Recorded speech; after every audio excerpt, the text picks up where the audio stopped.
से बाहर निकलना या अपने जीवन के जो पुराने तौर तरीके थे उससे बाहर निकलकर वर्तमान क्षण में अपनी ज़िंदगी जीना।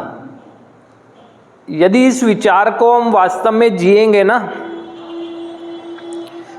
तो अपने जन्म को सार्थक सिद्ध कर पाएंगे, ये भी तय है।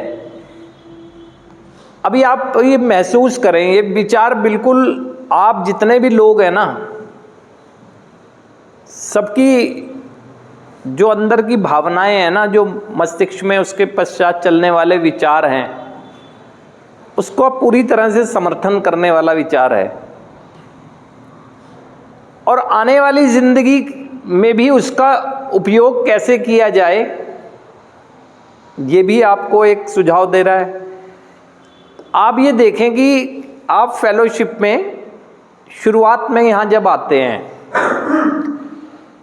तो जाहिर सी बात है कि शुरुआत में आते ही केमिकल के नियंत्रण से आपका मस्तिष्क बाहर आता है। आपको एक एहसास के दौर से गुजरना पड़ता है शुरुआत में ना। शुरुआत का जो फर्स्ट वीक होता है उसमें आप फील करते हैं अपनी शारीरिक दुर्बलता को भी, उसके साथ साथ मस्तिष्क भी चलता है। आप एहसास करते हैं कि क्या कर दिया मैंने अपनी ज़िंदगी के साथ। स्ट्रॉन्ग फीलिंग होती है, मतलब बहुत तेज विचार भाग रहे होते हैं ना, कई तरह के कन्फ्यूज़न आ रहे होते हैं ना, कई तरह से मैं अपने आप को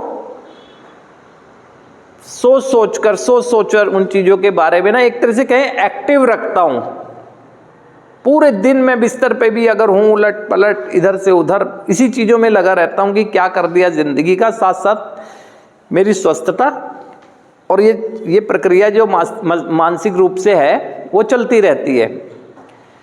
कुछ समय और आगे बढ़ता हूँ, कुछ समय आगे बढ़ता हूँ तो मैं मानसिक रूप से एक स्वस्थ महसूस करने लगता हूँ। उसके साथ साथ अब जो एक हफ्ता पूर्व के विचार थे उसमें भी थोड़ा बदलाव आता है।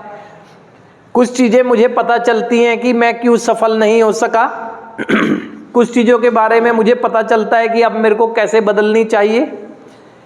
पता लगना शुरू होता है, कुछ नया सा लगना शुरू होता है, क्योंकि वो जो नकारात्मकता थी विचारों के स्तर पर, अब सोच सोचकर साथ साथ या सुनकर उसमें कुछ ना कुछ थोड़ा बदलाव आने लगता है ना।